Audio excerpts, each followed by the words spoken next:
안녕하세요. 주식심화론 권미란입니다. 올 한 해를 정리하는 사자성어는 뭘까요? 매년 교수신문에서 선정하는 올해 사자성어. 올해는 바로 묘서동처였습니다. 묘서동처는 고양이와 쥐가 함께한다라는 뜻인데요. 쥐를 잡을 고양이가 쥐와 함께한다는 것은 잡아야 하는 것이 잡혀야 하는 것과 한패다라는 그런 뜻이라고 합니다. 넷플릭스에서 글로벌 흥행을 했었던 한국 드라마 지옥 그리고 오징어 게임 여기에서 나왔던 메시지처럼 혼란과 또 모순으로 점철되어 있는 우리 한국 사회를 빗댄 사자성어라고 하는데요. 이 밖에 올해 사자성어 후보로는 인곤마핏, 사람과 말이 모두 지쳐서 피곤하다, 그리고 이전투구, 진흙밭에서 싸우는 개, 각주구검, 융통성이 없어서 어리석고 미련하다 이런 뜻이 있었다고 합니다. 전부 좀 부정적인 의미의 사자성어였던 것 같은데요. 내년에는 좀 더 희망찬 사자성어로 한 해를 빗댈 수 있는 그런 한 해가 되기 위한 바람을 가지고 올 한 해 마무리 좀 잘 하셨으면 좋겠습니다. 내년은 또 앞으로 5년을 우리나라 이끌어 나갈 그런 리더죠. 대통령을 뽑는 한 해이기도 한데요. 올 한 해 잘 마무리하시고 또 새해 희망차게 맞이하실 수 있도록 다가오는 1분기 대통령 선거까지 정말 좀 바쁘고 또 정확하게 여러 가지 것들을 좀 많이 해 나가야 될 것 같습니다. 자, 그러면 오늘 시장 흐름 이해할 수 있는 주제 마련했습니다. 화면으로 보시죠. 주식심화론 오늘의 주제 2022년 금융시장의 키포인트.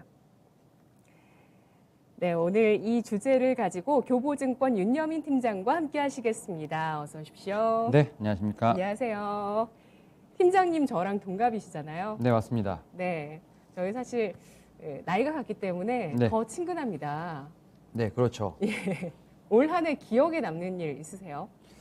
일단은 개인적으로는 이제 어떻게 보면 회사를 좀 이직을 했던 부분들, 네, 그러니까 그런 부분이 좀 기억에 남고, 사실은 이 방송을 통해서 좀 어떻게 보면 좀 공부를 더 많이 하게 되는, 그래서 좀 주식에 대한 어떤 정말 이 말 그대로 주식 심화를 할 수 있는 어떤 그런 계기도 마련했지 않나 좀 생각이 들고 있고, 네, 사실 올해 사실은 이렇게 빈말이 아니라 토마토 방송과 함께 하면서 이제 미국 시장에 대한 뷰도 많이 넓혔고요. 그다음에 좀 이러한 좀 한 주제에 대한 어떤 심화적인 어떤 그런 좀 토론을 하면서 좀 시장에 대한 뷰가 좀 많이 넓어진 부분들. 제가 봤을 때는 제 지식이 한번 이런 좀 프로를 통해서 업그레이드 되지 않았나 좀 생각을 하면서 네. 나름대로는 조금 내적인 성장을 이뤘다라고 좀 생각을 하고 있습니다. 아, 또 제작진께 또 특별한 감사를 특별한 전하시네요. 감사, 네, 감사드립니다. 네, 올 한 해 더욱더 심화되고 네. 또 이직하신 게 가장 기억에 남는 일이시군요. 저한테도 한번 물어봐 주셔야죠. 어떤 일이 가장 올해? 저는 토마토 TV 시청자 여러분을 다시 만난 것. 네, 이해했습니다. 네. 알겠습니다. 자, 내년을 한번 전망해 보도록 네. 하겠습니다. 내년에 금융시장의 키포인트로 코로나19 변이로 인한 공급망 훼손에 대해서 먼저 얘기를 해볼까 하는데요. 내년에는 과연 이 추이가 어떻게 될 것인가? 이게 가장 큰 중요한 변수가 아닐까요? 일단 코로나19가 이제 초기에 좀 발병했을 때는 이제 2019년부터 좀 약간 거슬러 올라가게 되면 글쎄요, 2019년 말부터 2020년 초까지만 하더라도 그게 그렇게 큰 이제 의미가 있을까라는 어떤 그런 의구심이 있었는데, 작년부터 생각보다 좀 변이 바이러스부터 좀 상당히 치명적으로 지금 어떻게 보면 이렇게 진화를 했다고 해야 되나요? 지금 바이러스도 진화를 하고, 특히 이제 최근에는 이제 우리나라는 아직까지는 좀 우세종은 아닙니다만, 지금 오미크론이 지금 유럽이라든지 미국 같은 경우는 우세종으로 좀 변종을 하면서 계속해서 지금 코로나19의 좀 장기화가 좀 이루어지고 있다는 점. 그래서 이제는 평생 없어지지 않고 데리고 살아야 되는 어떤 하나의 좀 숙명이 아닌가라는 생각이 들고 있기 때문에, 이러한 지금 코로나19 관련된 부분은 사실은 이제 올해뿐만 아니라 내년에도 어떻게 좀 대처하는지 가장 중요할 것으로 보이고 있는데, 코로나19가 사실은 이제 산업 전반에 끼친 영향을 보게 된다고 하면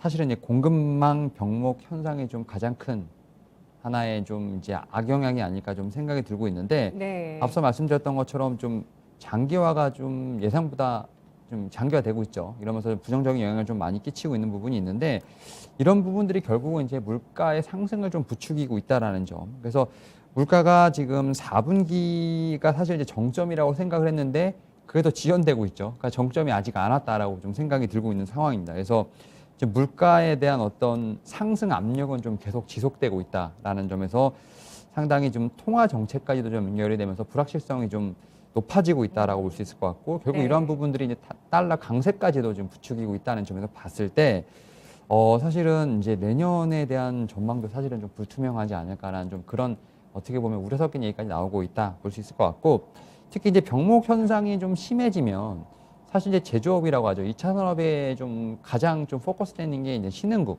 특히 이제 아시아 쪽이 좀 상당히 많은데 좀 이런 쪽에서 봤을 때 경기 불확실성이 좀 확대되면서 좀 타격을 많이 입는 건 사실은 좀 어쩔 수 없는 현상이 아닐까 좀 생각을 하고 있는데 결국 이러한 부분들이 이제 선진국에까지도 지금 영향을 미치는 거죠. 선진국 같은 경우는 어쨌든 수입을 해야 되는 부분이 있는데 수입이 원활하지 않다 보니까 이런 측면에서 봤을 때는 지금 뭐 신흥국에서 시작된 어떤 그런 우려가 선진국까지도 좀 같이 가는 어떤 느낌이 있다 말씀드릴 수 있을 것 같고 그런 측면이 지금 우리나라 증시에서 하반기에도 상당히 좀 악영향을 좀 끼쳤던 것 같습니다. 특히 이제 하반기에 지금 뭐 반도체, 특히 예를 들어서 이제 반도체, 자동차 반도체 관련된 그 이제 병목 현상이 좀 상당히 좀 자동차 섹터를 좀 짓눌렀던 하나의 좀 악영향을 좀 제가 볼 때는 끼쳤다는 걸 알 수 있고 사실 뭐 이런 좀 부품에 관련된 이제 병목 현상뿐만 아니라 특히 이제 뉴스가 한 10월달, 11월달에 한번 나왔었는데 미국에서 이제 소비 시즌을 앞두고 물류 대란도 한번 있었지 않습니까? 네. 그러니까 바이든 행정부가 물류 대란을 해결하기 위해서 90일간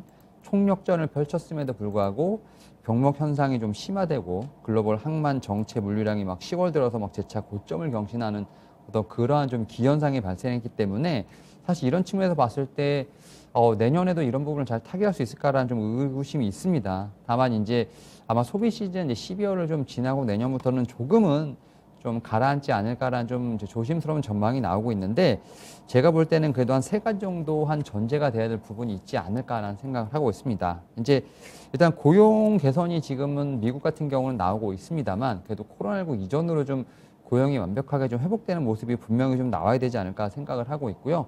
또 두 번째로는 이제 물가 수준이 좀 어느 정도 잡혀야 되지 않을까라는 부분. 그리고 세 번째로는 지금 우리나라 같은 경우 미국 같은 어떤 좀 선진 같은 경우는 이제 백신의 보급률이 상당히 많이 이루어졌습니다만 아직까지 아프리카라든지 이제 동남아시아 쪽으로는 백신 보급률이 이제 선진국만큼 원활하지 못한 상황입니다. 여기에 지금 이제 치료제가 조금은 이제 상용화될 이제 그런 조짐을 보이고 있는데 치료제까지도 이제 어느 정도 보급이 된다고 해서 이제 결국은 제조업이 좀 많이 몰려 있는 아시아 주요국들에 좀 많이 다 퍼지게 된다고 하면 그래서 좀 이제 소비와 생산이 어느 정도 균형을 맞추는 상황이 됐을 때 어떤 이런 공급 병목 현상이 좀 완화되지 않을까 생각을 하면서 이 3가지 정도의 좀 전제를 제가 볼 때는 좀 한다면 그래도 내년 하반기부터는 제가 볼 때는 좀 완만한 어떤 상승 곡선을 그리지 않을까 좀 생각을 하고 있습니다만 여전히 제가 볼 때는 해결되지는 그러니까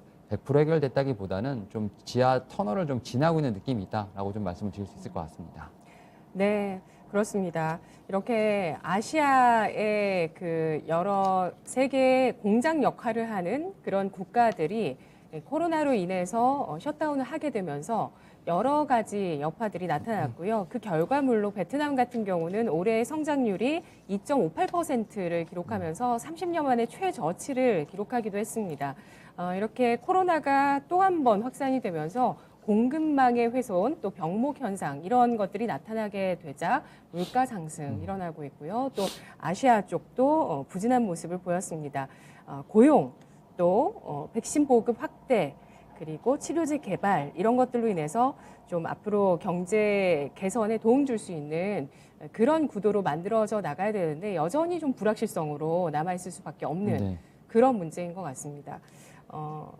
코로나가 좀 해소가 되면 이 문제가 자연스럽게 해결이 될지 아니면 이걸 그냥 상수로 생각을 하고 여기에 좀 적응하는 움직임이 나와야 이런 것들이 해소가 될까요? 뒤에서 말씀드리겠습니다만 저는 이제 후자라고 보는 게 맞는 것 같습니다. 그러니까 제가 이제 의학 관련된 이제 전문은 아니겠습니다만 네.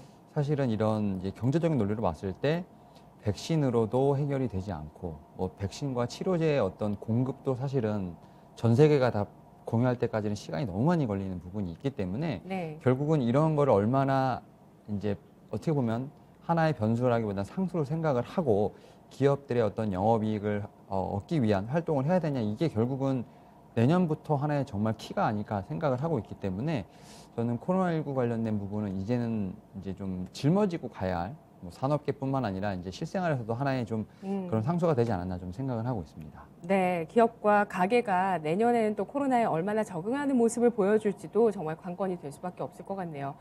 다음 이 내용도 사실 우리가 앞으로 적응해 나가야 되는 문제가 아닌가 싶기도 합니다. 인플레이션. 네. 이게 4분기에 정점을 형성할지에 대해서 여러 이야기가 있었지만 아직은 정점이 보이지 않는 것 같다라고 네. 아까 앞서서 네. 잠깐 말씀해 주셨거든요. 인플레이션 우려가 지속된다는 말씀이실 거고 이에 뒤따라 또 물가를 잡기 위한 금리 인상까지 네. 더했습니다. 앞으로 이 두 가지 변수는 어떻게 작용을 하게 될까요? 일단 이미 우리는 인플레이션 시대에 살고 있다라고 맞아요. 좀 생각이 들고 있고, 네. 사실 미국은 이제 하겠다라는 얘기만 나왔지 아직은 이제 안 하고 있지만 우리나라 같은 경우는 이미 선제적으로 2번 올렸지 않습니까? 네. 근데 지금 1%대, 근데 1.5%까지도 2번 더 올릴 수 있다. 뭐 3번까지도 올리겠다는 얘기를 하고 있기 때문에 뭐 미국은 좀 차치하더라도 우리나라에서는 이미 좀 금리 인상을 좀 하고 있다라고 볼 수 있을 것 같고, 결국 이제 그렇게 된다고 하면 이제 주시장에서 봤을 때 그래 금리 인상을 하게 되면 과연 시장은 좀 조정이 올 것인가 아니면 상승할 것인가에 대한 어떤 여러 가지 좀 해석들이 있는데, 사실 과거로 좀 회귀를 해보고 이제 미국의 좀 사례를 들어본다고 한다면 사실 미국 같은 경우는 금리 인상 사이클 국면에서 주가가 하락을 좀 보인 시세는 없습니다. 오히려 좀 상승을 했고, 또 이제 강한 어떤 상승 추세, 그냥 상승하는 것이 아니라 예전보다 더 강하게 좀 상승하는 추세를 보였다고 말씀드릴 수 있을 것 같은데, 물론 이제 정책이 전환되는 시점, 이제 뭐 테이퍼링이 끝나고 이제 금리를 상승하겠다고 하는 어떤 이런 전환점에서는 분명히 증시의 어떤 급등락은 있지 않을까라는 생각은 하고 있습니다만, 다만 이제 그 이후에 좀 증시를 좀 약간 기간을 좀 길게 보고 본다면 좀 상승에 대한 어떤 동력은 좀 충분히 있지 않을까 좀 생각을 하고 있고, 결국 이제 금리에 대한 것보다는 우리가 좀 주목해 봐야 될 게 결국 펀디멘탈이 아닐까라는 생각을 하고 있고, 결국 이제 펀디멘탈이라든지 금리 물가와 어떤 좀 어떻게 보면 접점이 되면서 제가 볼 때는 포지티브 피드백이 좀 나오게 한다면 좀 상승 추세가 좀 견고해지지 않을까 생각을 하는데, 결국 이제 금리를 인상한다는 거는 이제 그만큼 살기 좋아졌다라는 거에 대한 반증이라고 볼 수 있을 것 같고, 여기에 이제 펀디멘탈이 상당히 강해진다고 하면 강한 상승 추세가 나오지 않나라고 좀 생각이 들고 있는데요. 네. 다만 이제 이러한 부분에서 우리가 좀 생각해 봐야 되는 게, 야, 그 미국은 그렇다 치고 우리나라는 어떨 것이냐 라는 이제 그런 부분에 의심이 드는데, 네. 사실 우리나라 같은 경우는 이제 미국에서 2015년부터 12년부터 15년까지 사실은 상당히 이제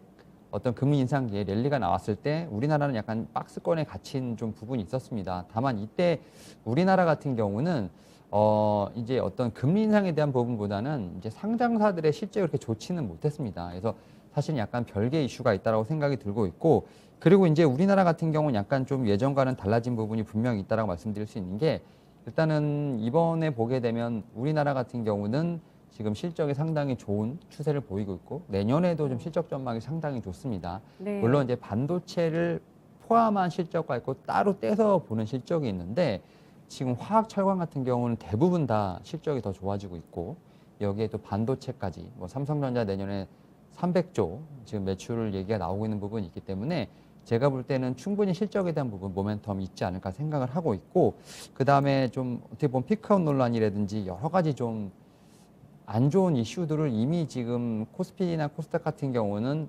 올 상반기를 빼고 거의 하반기 내내 지금 이미 선반영을 한 부분이 있기 때문에 제가 봤을 때 내년에 좀 어떤 이러한 측면에서 좀 다시 한번 반등이 나올 수 있는 좀 구간은 분명히 나오지 않을까 생각을 하면서, 제가 볼 때는 뭐 인플레이션 관련된 부분, 금리 인상에 관련된 부분 분명히 좀 부정적인 이슈도 있겠습니다만 우리나라 시장은 좀 어느 정도 선반영을 했다는 측면에서 봤을 때 분명히 반등의 여지도 있다라는 점 말씀드려보도록 하겠습니다. 네. 인플레이션과 금리 인상에 대해서 올 한 해 내성을 잘 길렀다고 평가를 해주셨고요. 그리고 내년에 미국의 기준금리 인상이 나오더라도 미국장 같은 경우는 금리 인상 이후에 상승 추세를 보인 경우가 많았다라고 얘기를 해주셨습니다. 즉 경제가 뒷받침이 잘 되기 때문에 경제 성장이 이어졌기 때문에 금리가 올라갈 수 있는 것이고요. 그런 것들을 반영해서 좀 변동성이 그 시점에는 나오더라도 그 이후에는 상승 추세를 보인다는 점을 설명해 주셨는데요. 이렇게 내년도를 계속 전망을 하다 보니까 많은 분들을 모시고 계속 전망을 하거든요. 그러다 보니까 이제 이야기가 딱 세 가지로 나뉘어요. 미국장을 봐야 된다. 아니다. 중국장을 봐야 된다. 부양책이 내년에 본격적으로 나올 것이다. 세 번째는 아니다. 한국장을 봐야 된다. 내년에는 한국장이 가장 좋을 수 있다. 이런 네. 얘기를 하시는 분도 계세요. 네네. 어떤 쪽에 한 표 던져주시겠어요? 시장 전체로 보게 되면 예, 미국장을 봐야죠. 미국장 네. 한 표 주시겠습니까? 네. 알겠습니다. 한국장은 한국- 내년도를 한마디로 표현한다면 종목별 장세인가요? 차별화 장세? 그런 건 아닌 것 같고 네. 내년장은 정치적 이슈에 좀 많이 휘둘릴 것 같습니다. 네. 알겠습니다. 네. 자, 그러면 네. 이제 아무래도 이런 뭐 물가와도 싸워야 되고 코로나와도 싸워야 되는 그런 국면이 내년에도 이어지는데요. 그러면은 경쟁력을 어떻게 높일 것인가에 대한 이야기를 또 할 수밖에 없을 것 같습니다. 하반기에 이렇게 공급망에 대한 이슈가 굉장히 부정적인 불확실성으로 영향을 끼쳤지만 증설이라는 이슈가 있는 그런 종목들은 또 시장 반응이 좋았거든요. 그러니까 시장이 원하는 게 결국에는 좀 뭔가 투자를 통해서 공급망을 더 늘리면 이거에 대해서 좀 긍정적으로 생각을 하는 게 아닌가라는 생각이 들어요. 어떻게 보시나요? 그러니까 이제 앵커님께서 처음에 질문하셨던 이제 코로나19가 상수가 된다고 하면 결국 기업들은 결국 이 코로나19를 좀 극복하기 위해서 투자를 해야 되는 부분들. 그래서 좀 더 어떤 캐파를 늘리고 추가적인 어떤 이익을 창출을 하면서 기업의 가치를 올릴 수 있는 방법이 아닐까 생각을 하면서 말씀하셨던 것처럼 이제 병목 현상 뒤에는 이제 결국 투자, 그다음에 공급망 확대, 이게 어떻게 보면 하나의 솔루션이 되지 않을까 좀 생각을 하고 있는데, 사실 미국 내에서도 기업 같은 경우 투자 확대가 좀 상당히 좀 많이 이루어지고 있는 상황이라 볼 수 있을 것 같고, 정부의 의지도 상당히 대단하다 볼 수 있을 것 같아요. 특히 네. 이제 2020년, 2021년 투자 사이클이 일단은 좀 이연된 부분도 있어요. 내년으로 좀 이연된 부분도 있고, 네. 특히 이제 정부가 지금 미국 같은 경우는 지원 정책으로 해서 1,787억 정도를 좀 배정을 했기 때문에 이런 부분에서도 좀 상당히 큰 투자가 좀 일어나지 않을까라는 생각도 하고 있습니다. 물론 최근에 지금 법안이 약간 계류를 하는 부분도 있습니다만, 그래도 이제 바이든 정부가 이렇게 좀 의지를 갖고 있다는 점에서 봤을 때 여전히 미국 같은 경우는 제가 볼 땐 투자와 관련된 부분들, 뭐 수요가 좀 견고하기 때문에 계속해서 드라이브를 걸지 않을까 좀 생각을 하고 있고, 특히 사실 이제 이렇게 투자가 좀 많이 이루어지고 이제 수요는 견조한데 투자가 많이 이루어져서 공급망이 어떻게 보면 다시 한번 확대가 된다고 한다면 결국 제조업 쪽에서 봤을 때는 충분히 우호적인 환경으로 좀 바뀌지 않을까라는 좀 생각이 있고, 이런 측면에서 봤을 때 이제 신흥국도 그에 대한 어떤 수혜를 받지 않을까라는 생각을 하고 있습니다. 이에 따라서 제가 볼 때는 충분히 이런 투자라든지 그다음에 공급망 확대 같은 경우는 우리나라 입장에서 봤을 때도 좀 수출에 관련돼서 좀 견조한 흐름을 좀 보여주지 않을까라고 생각을 하고 있는데, 사실 이제 올해 좀 역대 뭐 최대 수출 얘기 나오고 있습니다만, 뭐 한편에서는 좀 기저효과가 있는 게 아닌가라는 좀 얘기는 나오고 있는 부분은 분명히 있습니다. 다만 이제 네. 내년을 좀 보게 된다고 하면 어떤 성장의 폭보다도 이제 물량에 대한 부분이 좀 더 많이 좀 늘어나지 않을까라는 생각도 있어요. 그러니까 어떻게 보면 적은 물량을 팔더라도 단가를 높게 받는 것보다는 이제는 단가가 좀 떨어지더라도 이제 물량으로 이제 Q로서 승부를 보는 어떤 그런 시대가 오지 않을까 좀 생각을 하면서, 제가 볼 때는 여러 가지 좀 뭐 얘기들은 분명히 많습니다. 뭐 반도체 사이클 하락이라든지 물가 부담 여러 가지들이 있겠습니다만, 제가 볼 때는 P가 조금 낮아진다 하더라도 Q가 좀 많이 상승하는 부분이 있기 때문에 이런 측면에서 약간은 좀 상쇄할 수 있는 부분은 충분히 있지 않을까라는 생각을 하고 있고, 한국 수출 같은 경우는 제가 볼 땐 내년에도 뭐 견조한 흐름을 좀 보여주지 않을까. 근데 시장 기대치가 얼마큼 높게 형성되느냐에 따라서 약간 컨센서스 전망이 좀 달라질 수도 있겠지만, 제가 볼 때는 수출의 견조함, 그다음에 내년 실적도 제가 볼 때는 앞서 말씀드렸던 것처럼 반도체를 제외하고 나서라도 철강, 화학 쪽으로도 상당히 서프라이즈가 나오고 있습니다. 특히 뭐 조선이라든지 해운 쪽도 지금 계속해서 실적이 좋아지고 있는 부분이 있기 때문에 실적에 대한 부분들은 제가 볼 때는 충분히 개선되거나 더 좋아질 수 있다는 점에서 봤을 때 지금 투자라든지 어떤 이런 공급망 확대 같은 경우는 분명히 우리나라 좀 수출, 그리고 특히 기업의 이익에는 좀 상당히 호재가 아닐까 생각하고 있습니다. 네. 알겠습니다. 우리나라에서는 증설 모멘텀으로 배터리 소재가 굉장히 좋았었고요. 또 뭐 최근에 LG 에너지 솔루션 증설로 인해서 수혜받는 기업 뭐 이런 것들이 움직이기도 했었는데 오늘은 삼성바이오로직스였죠. 5공장, 6공장에 대한 기대감 나오고 있는데요. 내부적인 이런 증설 보다는 이걸 차치하고서라도 주요 국가에서 투자가 확대되고 또 선진국에서 재고가 확대되는 움직임이 나오면서 우리나라 같은 경우는 수출이 물량이 늘어나면서 지표가 좋아질 수 있겠다라고 전망을 해주셨는데요. 그렇다면은 주식시장을 바라볼 때 또 예상하는 변수 가운데 어쩌면 가장 중요한 변수일 수도 있겠습니다. 달러 인덱스와 외국인 수급에 대해서 전망해 볼까요?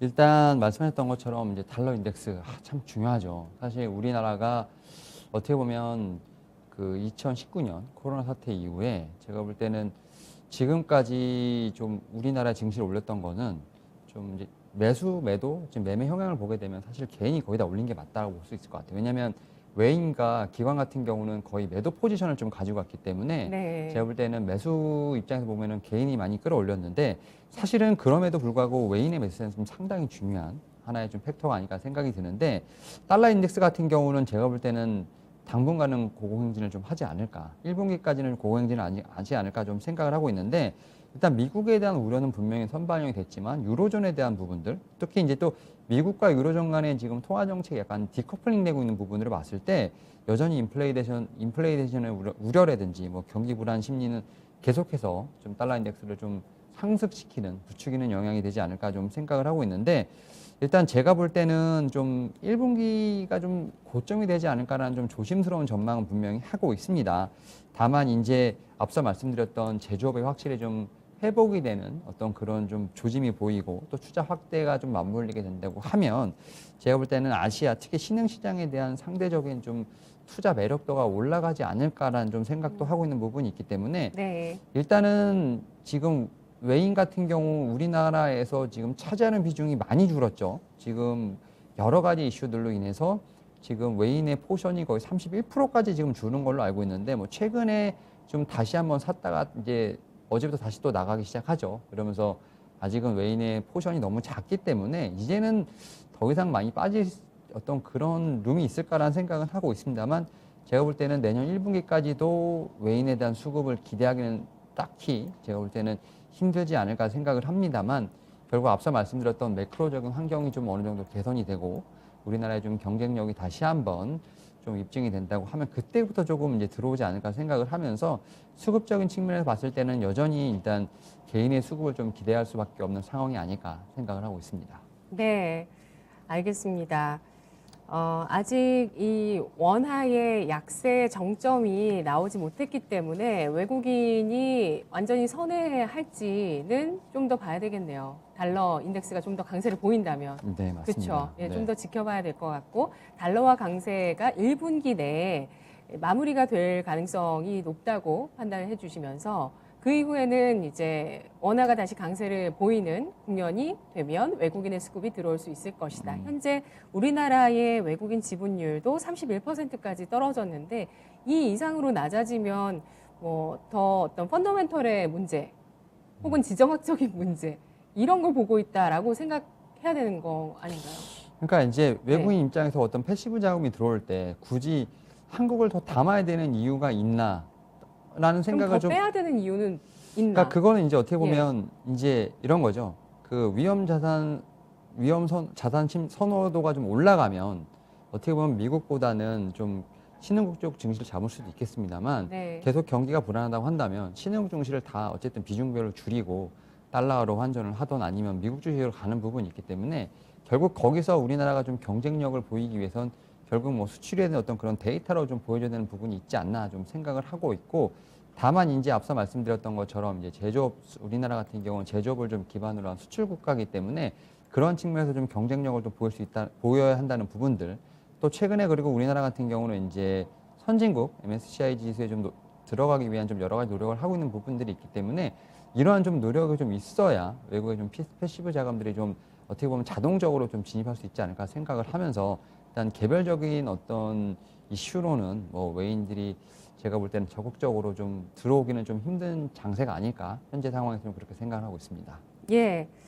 알겠습니다. 현재 우리 주식시장에 대해서 중립 정도로만 볼 수밖에 없는 이유는 그동안 반도체 사이클과 또 그 기술 기업, 기술 인터넷 기업에 대한 어떤 규제 이슈 이런 것들이었다고 판단을 하고 있고요. 여기서 시선이 좀 전환될 수 있을 만한 시기는 어쨌든 1분기 이후 정도로 한번 생각을 해보자라고 예상을 해주셨습니다. 중국에서는 또 헝다 사태 또 이 밖에 중국 내에서 규제는 더 심했죠. 이런 사기업에 대한 규제들로 인해서 좀 과매도가 나왔다가 최근에 또 저점 매수하는 모습들도 포착이 되는데요. 본격화되는 국면은 여러 논의가 아직도 필요할 것 같습니다. 첫 번째 주제 알아봤고요. 이어서 두 번째 주제 보도록 하겠습니다. 주식심화론 두 번째 주제, 2022년 금융시장 유망 업종. 네. 자, 아직 코로나 또 경기, 물가 부담, 공급망 이슈 이런 불확실성이 남아있는 가운데 그래도 1분기를 지나면 시장이 좀 개선될 가능성이 있겠다고 보셨으니까요. 네. 예, 뭔가 답안지를 찾아봐야 될 것 같아요. 해답을 찾아봐야 될 것 같은데 키워드를 제시해 주시죠.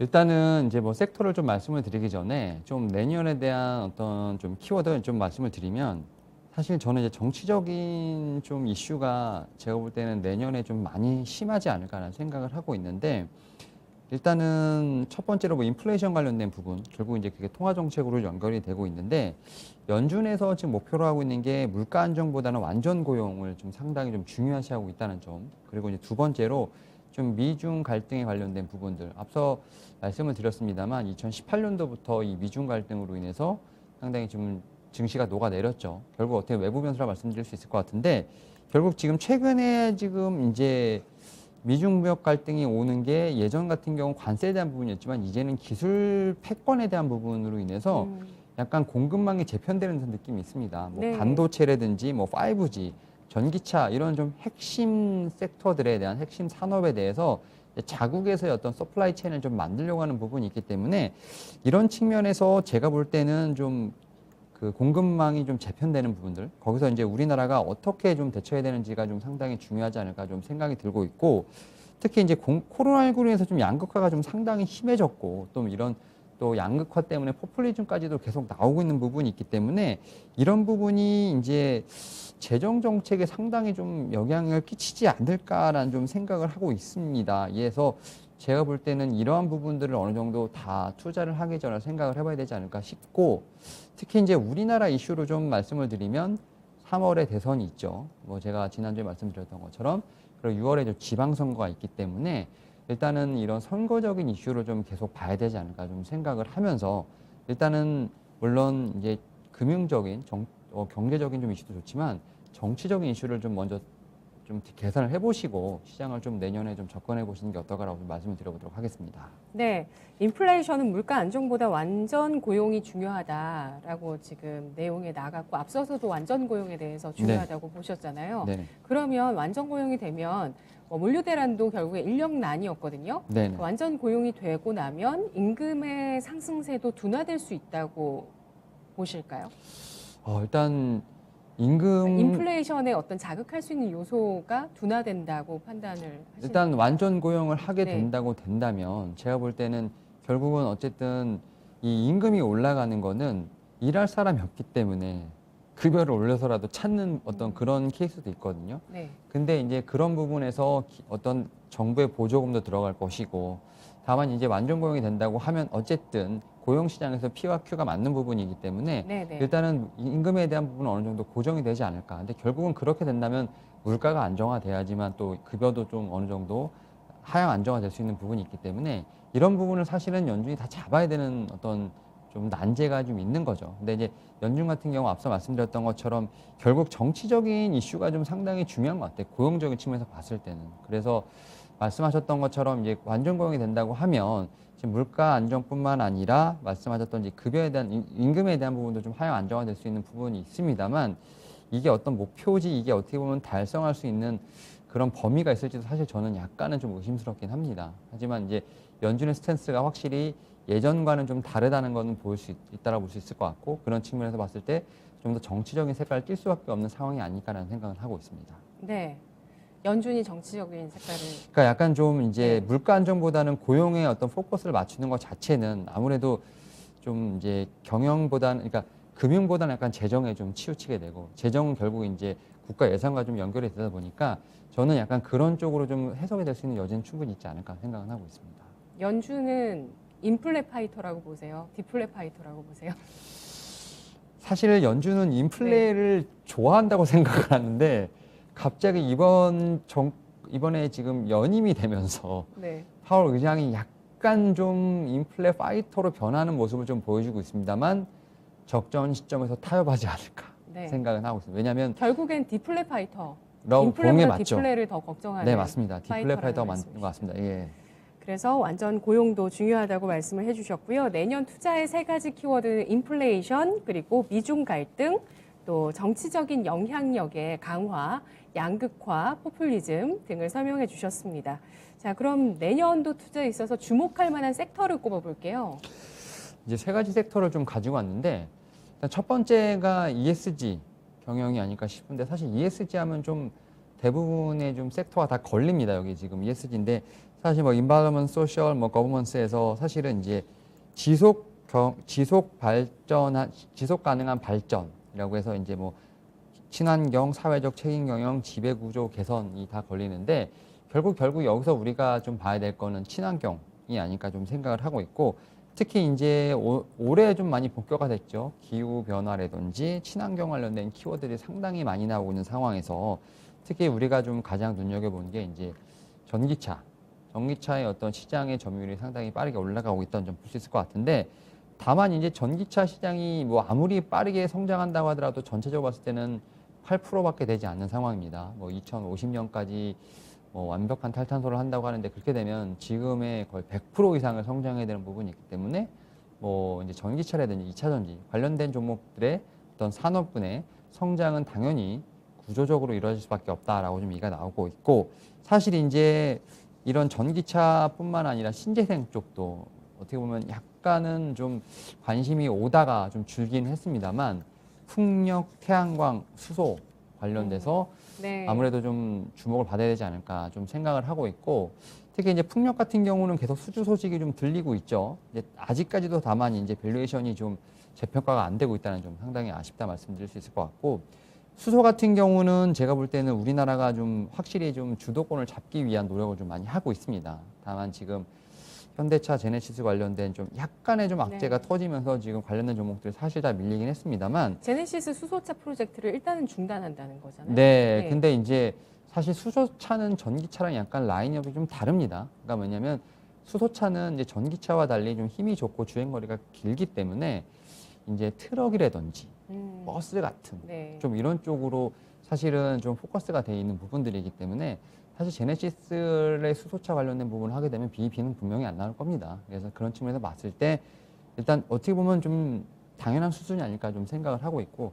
그렇다고 뭐 이제 수소 자체가 좀 없어지는 건 아니기 때문에 오히려 제가 볼 때는 좀 더 저가 매수의 기회로 보면 좋지 않을까 생각을 하고 있습니다만 아무튼 여전히 시장에서는 계속해서 좀 이런 악재들이 터지고 있는 점에서 좀 상당히 안타깝습니다만 제가 볼 때는 분명히 좀 내년에 좀 봐야 될 섹터가 아닌가 생각을 하고 있고 또 이제 탄소 국경세 관련된 어떤 그런 탈탄소 관련된 부분이 지금 제가 볼 때는 계속 이제 나오면서 특히 이제 뭐 우리가 생각하는 가장 이제 황이라든지 좀 안 좋은 이런 유해 물질이 많이 나오는 산업군이죠. 뭐 정유, 화학, 철강, 그다음에 반도체까지 디스플레이까지도 지금은 친환경으로 많이 돌아서는 모습을 보면서 사실 이러한 좀 관련된 섹터들도 다시 한번 좀 주목해봐야 되지 않을까 좀 생각을 하면서 ESG가 아무래도 내년에 좀 탑 티어 원 어떤 이런 좀 토픽으로 올라서지 않을까라는 생각은 하고 있습니다.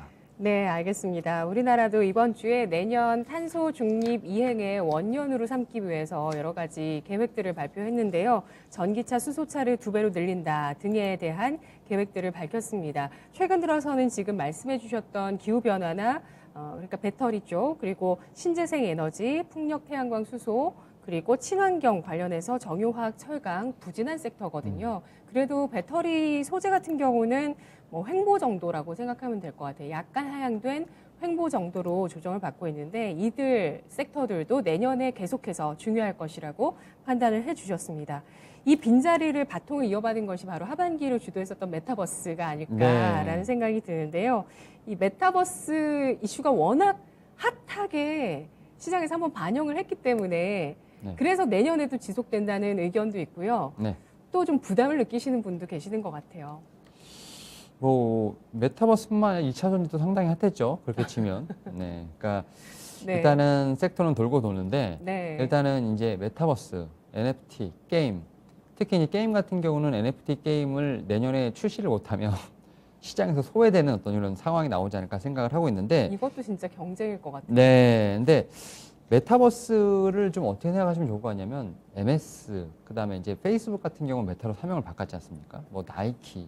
이게 어떻게 보면 글로벌 기업들이 이렇게 끼어든다는 것 자체는 제가 볼 때는 이게 어떤 하나의 테마로 그치는 게 아니라 메가 트렌드로 좀 변신하고 있다라고 좀 보지 않을까 생각이 들고 있고 사실은 이제 메타 같은 경우 이제 페이스북이라든지 인스타그램을 통해서 그러니까 어떻게 보면 하나의 SNS가 아니라 결국 이제 메타 월드를 좀 만들려고 하는 야심찬 계획을 갖고 있는 상황이거든요. 그러니까 거기서 또 이제 인프라 투자가 좀 수반되고 있는 상황이기 때문에 결국 하나의 이제 가상현실 이게 아니라 가상현실도 현실과 좀 연결이 되는 뿐만 아니라 가상현실도 여러 개가 생기면서 우리가 뭐 영화에서 나죠. 멀티버스 뭐 이런 어떤 그런 정말 영화에서만 보던 어떤 세계관이 좀 실현되지 않을까라는 좀 생각을 하고 있는 부분이 있기 때문에 제가 볼 때는 메타버스 관련된 어떤 트렌드는 지속되지 않을까 좀 생각이 드는데 또 앵커님께서 말씀하셨던 것처럼 좀 우려는 분명히 있어요. 그래서 제가 볼 때는 이제 메타버스 딱 트렌드가 딱 펼쳐졌을 때 우후죽순으로 갔다고 한다면 내년부터는 네. 분명히 이제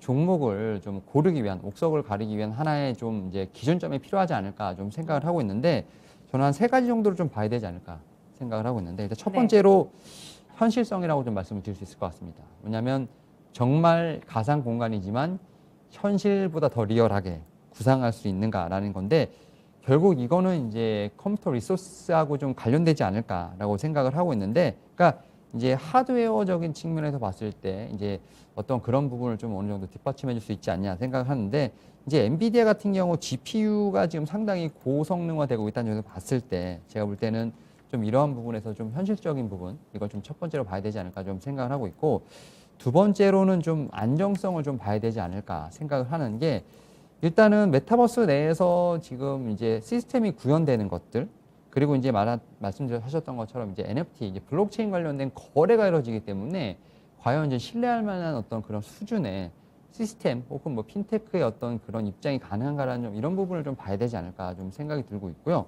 그 다음에 이제 세 번째로 이제 이렇게 하드웨어적인 부분과 소프트웨어적인 부분이 분명히 폭발적으로 늘어나게 된다고 한다면 데이터는 당연히 증가할 수밖에 없는 상황이 아닐까 생각을 네. 하는데 결국 멀티버스라는 건 결국 여러 가지를 좀 구현해내는 부분이 있기 때문에 데이터가 상당히 폭발적으로 좀 증가하지 않을까. 결국 이러한 측면에서 결국 이제 반도체 섹터가 좀 등장하지 않을까 좀 생각을 하면서 뭐 로직 반도체, 뭐 AI 반도체 거기다 파운드리까지 좀 본격적으로 가세를 하면서 메타버스를 지지하는 한 축이 좀 반도체 섹터가 되지 않을까 좀 생각을 하고 있습니다. 이에 따라서 지금 뭐 파운드리 쪽에서 뭐 TSMC라든지 삼성전자 같은 경우도 제가 볼 때는 메타버스와 관련된 쪽으로 충분히 엮일 수 있는 어떤 그러한 모멘텀을 가지고 있는 부분이 있기 때문에 내년에 메타버스를 좀 투자할 때는 이 세 가지 포인트를 항상 염두에 두시면서 한번 투자를 해보시는 게 어떨까 말씀을 드려보도록 하겠습니다. 네.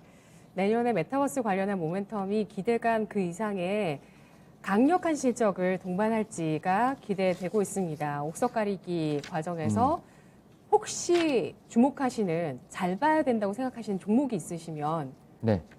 말씀해 주시고요. 반도체주라고 보시는 건가요? 아니면 뭐 게임주 중에서라도 이 기업은 좀 잘 봐야 된다 하는 종목이 있으시면 게임은 사실 네. 올해 좀 많이 좀 빛을 못 받았던 이제 크래프톤이 제가 볼 때는 약간 대장주의 역할을 하지 않을까라는 생각을 하고 있고 내년에요. 네.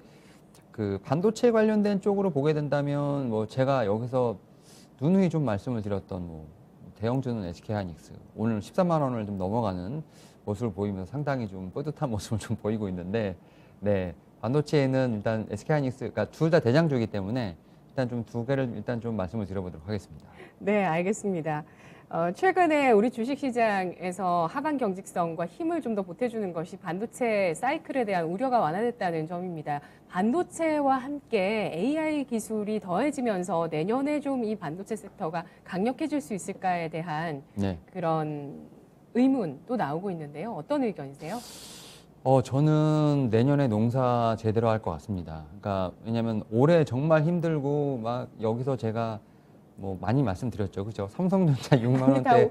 여기 나오시면 다 왜 자기 고백을 하시죠? 아, 어제도 다른 연구원. 네. 삼성전자 6만 원 예. 풀매수, SK하이닉스 10만 원 풀매수 말씀드렸는데 예, 예. 잘하셨어요. 이제는 이제 수확할 때가 되지 않았나 네. 생각이 들면서 사실 반도체 관련돼서는 어떻게 보면 우리나라의 기관 산업이고요. 삼성전자, SK하이닉스가 사이클을 잘못하면 정말 이제 국내 상장사들의 이익이 날아가는, 그러면서 주가가 빠지는 상당히 안 좋은 상황이 펼쳐지는데, 일단 앞서 말씀드렸던 것처럼 실적에 대한 부분이 워낙 좋게 나오고 있는 부분들, 이런 부분을 통해서 제가 볼 때 내년엔 충분히 반도체, IT, 특히 이제 AI 관련된 부분을 좀 세 번째 섹터로 좀 말씀을 드려볼 수 있을 것 같은데, 일단 앞서 말씀드렸던 것처럼 이제 삼성전자, 제가 볼 때는 매출 300조 원대에 좀 가능하지 않을까. 내년이 아니라도 내후년이라도 충분히 좀 그런 기대감이 있다 말씀드릴 수 있을 것 같고, 일단 글로벌 반도체 시장 전반적으로 전망은 좋습니다. 특히 이제 4개월 만에 스탠스를 좀 바꿨죠. 지금 대형 투자 은행들이 좀, 외국의 대형 투자 은행들이 좀 바꿨는데, 오히려 그게 어떻게 보면 좀 매수 기간이 아니었나 생각을 들고 있고, 특히 이제 내년에 반도체 시장 규모 같은 경우 올해 대비 한 8.9% 정도 증가할 것으로 예상이 되고 있습니다. 결국 이런 측면에서 봤을 때 우리나라도 수출이 원만하게 되지 않을까 좀 생각을 하고 있고, 특히 내년에 이제 D램 가격의 점진적인 회복이 좀 기대되고 있다는 점, 그 다음에 이제 데이터 센터로의 어떤 대형 투자가 좀 회복이 된다는 점에서 봤을 때, 그리고 또 이제 DDR5의 교체 수요, 이런 부분을 봤을 때 충분히 저는 반도체 업황이 좀 좋아지지 않을까 생각을 하고 있고, 특히 여기 최근에 이제 AI 관련된 쪽으로도 지금 계속해서 얘기가 나오고 있는 부분이 있는데, 이게 코로나19의 어떻게 보면 반작용일 수도 있는데, 코로나19 팬데믹 이후에 좀 디지털 전환이 상당히 빠르게 좀 일어나고 있습니다. 이미지라든지 음성 인식, 이런 것들이 좀 부각이 되면서 AI 반도체가 어떻게 보면 최근에 좀 차세대 반도체로 좀 각광을 받는 부분이 있다 말씀드릴 수 있을 것 같고, 사실은 AI 반도체라는 것이 이제 이제 자율주행이라든지 이제 차량용 쪽으로도 좀 연관이 되면서 제가 볼 때는 좀 충분히 좀 활용폭이 넓어지지 않을까라는 생각을 하고 있습니다. 그리고 제가 볼 때는 사실 이렇게 IT 대형주들은 결국 이제 모멘텀도 있지만 이제 수급의 논리도 좀 작동을 하는데, 앞서 말씀드렸던 것처럼 이제 외인의 좀 매수세가 지금 현재보다는 좀 이제 어떤 원달러가 좀 안정이 된다고 하면 충분히 좀 매수할 수 있는 좀 어떤 밸류에이션이 좀 될 수 있지 않을까 생각을 하면서, 그런 측면에서 봤을 때 내년에 좀 긍정적인 부분도 있지 않을까 생각을 하면서 반도체 이야기도 좀 마지막으로 말씀을 드려보도록 하겠습니다. 네, 알겠습니다. 과연 내년도 주식시장은 어떻게 대응하는 것이 좋을지에 대해서 계속 12월 한 달 내내 이야기 나눠봤던 것 같은데요. 우리 시청자 여러분들의 의견을 보니까 미국장, 중국장, 한국장 했을 때 한국장이 내년에 가장 좋을 것이다 라는 의견이 제일 많았어요. 우리 시청자분들은 한국장을 가장 좋게 보시네요. 한국장이 네. 아마 제 생각에는 2분기, 3분기에 가장 좋을 것 같고요. 예. 그다음에 1분기 때는 살짝 조심해야 될 것 같고, 네. 그리고 4분기 때는 웬만하면 안 쳐다보시는 게 좋을 것 같습니다. 알겠습니다. 네. 또 특별한 이유가 있을 것 같은데 그건 시간이 부족한 관계로 네. 다음 시간에 좀 더 이야기 나눠보도록 하겠습니다. 내년에 봐야 할 중요한 종목들, 정말 대형주 중에서도 그 업종 중에서도 자동차는 들어갈 때도 있고 빠질 때도 있는 것 같아요. 근데 반도체에 대해서는 모두들 다 주목을 해주시고요. 오늘 윤여민 팀장님도 반도체, AI, 메타버스 그리고 친환경 이 섹터들을 주목해서 내년에 보자라는 의견 제시해 주셨습니다. 분석 잘 들었습니다. 네, 감사합니다. 고맙습니다. 주식시마론이었습니다. 오늘 올해 마지막 거래일 현재 양대 지수는 제한된 상승과 하락을 나타내고 있습니다. 코스피가 소폭의 하락을 보여주고 있고요. 코스닥이 오늘장까지 상승세가 연일 나오고 있죠. 이렇게 꾸준하게 또 8거래일 연속의 상승을 기록하고 있는 코스닥의 힘을 볼 수가 있는데요. 윈도우 드레싱 바라진 않는다. 그냥 이 정도로 마감했으면 좋겠다. 우리 시청자분들의 의견 주셨습니다. 지금까지 투자 판단에 도움드릴 수 있는 내용들 전해드렸고요. 다만 주가의 상승과 하락을 보장하지 않는다는 점 유의하시기 바라겠습니다. 오늘 마감 의미 있게 잘 하시고요. 새해 복 많이 받으세요. 고맙습니다.